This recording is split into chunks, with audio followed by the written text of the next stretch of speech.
శివరాత్రిని పురస్కరించుకుని సిద్దిపేటలోని కోటిలింగాల దేవాలయంలో మాజీ మంత్రి హరీష్ రావు పూజలు నిర్వహించారు. శివరాత్రి సందర్భంగా దేవాలయాలన్నీ భక్తులతో నిండిపోయి ఆధ్యాత్మిక శోభతో వెల్లివిరుస్తున్నాయన్నారు. శివుడు అంటేనే జలమని, శివరాత్రి సందర్భంగా తెలంగాణలో సాగునీటికి ఎలాంటి ఇబ్బందులు కలగకుండా ఉండాలని కోరుకున్నానన్నారు.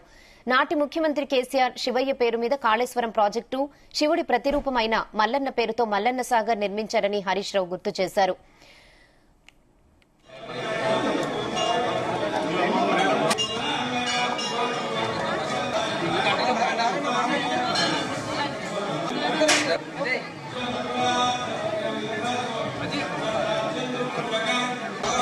సుందర ఆజ్ఞాప నిలయంత